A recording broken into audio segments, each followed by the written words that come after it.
Chapter 3. Where the blind blue blithering blazes have you been? The calm and dignified Princess Cassandra demanded.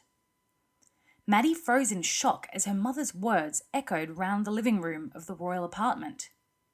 She had tiptoed up the tower stairs and crept silently into the room, unlatching the door carefully, then opening it quickly to prevent any long, lingering squeaks from the hinges. The interior was in darkness, with heavy drapes across the window and only a few glowing embers in the fire grate.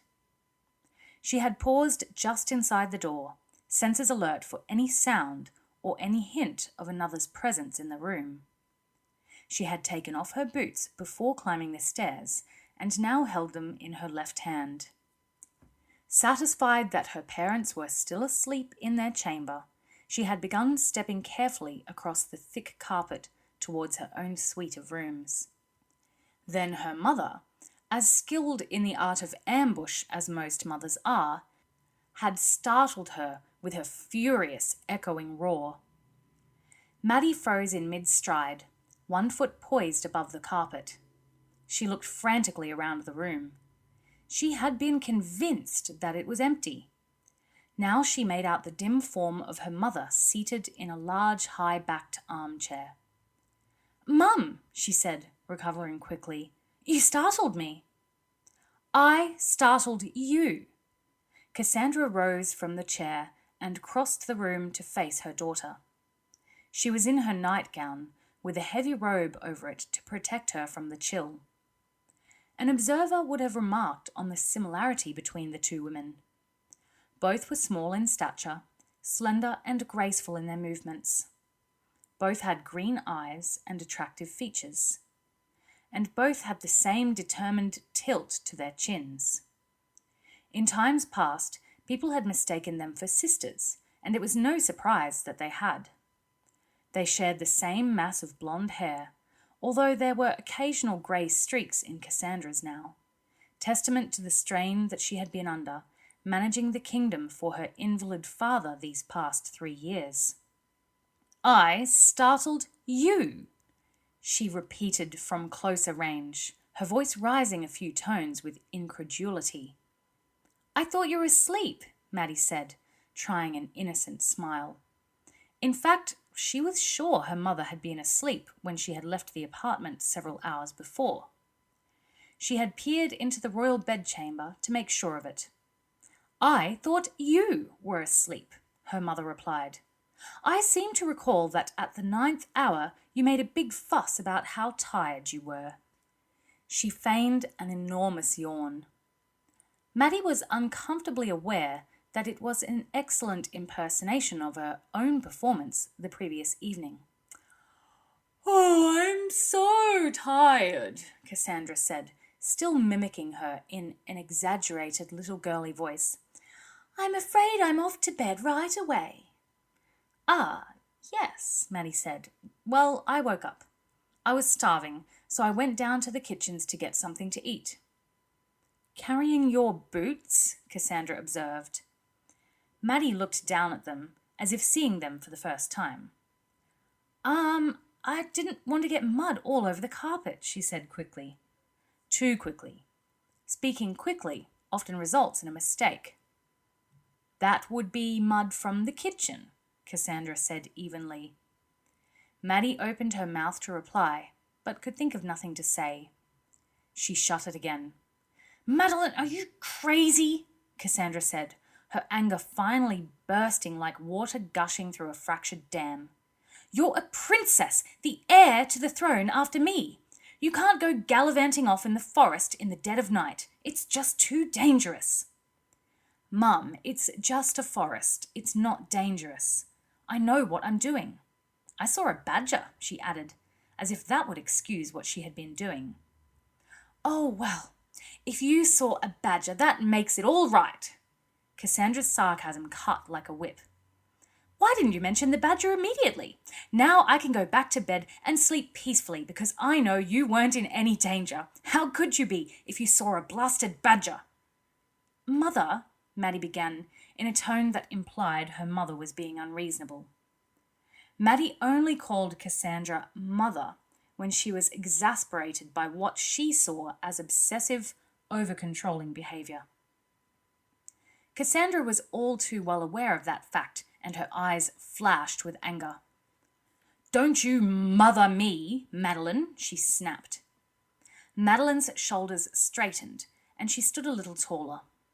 She was 2 centimetres shorter than her mother, and, at times like this, she felt that deficiency put her at a disadvantage. "Then don't you Madeline me," she retorted crisply. Cassandra only called her by her full formal name when she felt she was being irresponsible, immature, and infuriating. "I'll Madeline you any time I please, young lady." Maddie rolled her eyes. "Oh, we're on to young lady now, are we?" she said wearily. She made a beckoning gesture with her hands. "Let it all out. Let's hear the litany of my sins. I'm a terrible girl. I'm irresponsible. I'm a disgrace to the royal house of Araluen." She stood facing her mother, one hand on her hip in a petulant pose. As totally infuriating as only a teenage girl can be when she knows she's in the wrong but refuses to admit it. Cassandra's hand twitched, and she felt an overwhelming urge to slap her daughter. She shoved her hands into the pockets of her gown to prevent any such action.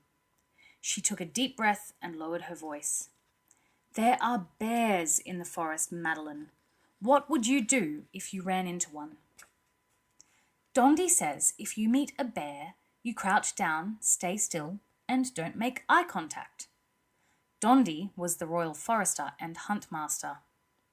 "He also says that's a last resort, and it's only successful half the time." "Then I'd run the other way, or climb a tree. A small, thin tree, so he couldn't climb after me." She added the last quickly, before Cassandra could point out that bears were able to climb trees. It was obvious that she wasn't going to surrender this point. Cassandra changed tack. "There are criminals too, brigands and bandits and outlaws. They hide out in the forest." "They're pretty few and far between these days. Dad has seen to that," Maddie replied. Horace had recently conducted a series of armed sweeps to drive the outlaws from their lairs in the forest. "It would only take one. You're well known. You could be kidnapped and held to ransom." "He'd have to catch me first," Maddie said stubbornly. Cassandra turned away, throwing her hands in the air in resignation. "Mind you, we'd have to be willing to pay to get you back," she muttered. Her tone indicated that this would be no certainty. The door to the bedroom opened, emitting a shaft of light into the dark room. Horace entered. His hair was tousled, and his nightshirt was tucked into his trousers. His feet were bare. So was the blade of the sword in his right hand. It glinted in the light of the lantern he held in his left hand, sending random reflections darting around the walls. "What's going on?" he said. Seeing only his wife and daughter in the room, he set the sword to one side, leaning it against the wall. He held the lantern higher, studying his daughter in its light. "You've been hunting again," he said. His tone was a mix of anger and resignation. "Dad, I've just been out for an hour," Maddie began, sensing that her father might be more reasonable than Cassandra. She knew she could usually bring him round to her way of thinking. "I've been waiting over 2 hours," Cassandra snapped. "I found your bed empty, and I've been sitting here ever since." Horace shook his head. Any hopes that he would be more forgiving than her mother were dashed by his next words. "Are you stupid, Maddie? Or are you just determined to defy your mother and me? It's got to be one or the other, so tell me, which is it?" It wasn't fair, Maddie thought, the way adults gave you 2 equally damning alternatives and insisted you picked one. She folded her arms and dropped her eyes from her father's angry gaze. "I'm waiting," Horace said. Maddie set her jaw. She glared at her angry parents, and they glared back. At last, Cassandra couldn't endure the silence. Maddie, you're the heir to the throne. You'll rule Alraluan one day, she began, and Maddie seized on the opening she'd created. And how can I do that if you keep me locked up in a protective cocoon? If I know nothing about facing danger and making decisions and thinking quickly? What? Her mother said, frowning. But Maddie kept going. If I were a boy, Dad would be teaching me how to fight and ride and lead men in battle. I taught you how to ride, Horace said, but she shook her head impatiently. If I do become queen, how can I order men to go out and fight for me if I don't know the first thing about it myself? You'll have advisors, Cassandra said, people who do know those things. Not the same. I'll be expected to make decisions. She pointed a finger at her mother. Of all people, you should understand that. When you were my age, you fought the Wargles, were abducted by Scandians, and commanded archers against the Temujai. You fought alongside Dad. That was by accident. I didn't set out to do those things. But you did choose to go to Arida and fight the Tuolagi. And you chose to go to Nihonja and rescue Dad. You killed the snow tiger. Alice killed it, Cassandra put in, but Maddie ignored the interruption. And you used to sneak out into the forest and practice with your sling. Cassandra's head snapped up.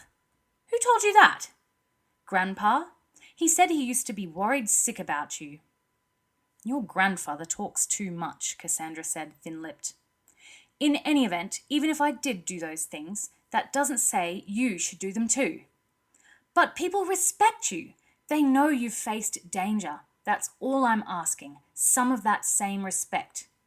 And I'm bored. I want some excitement in my life.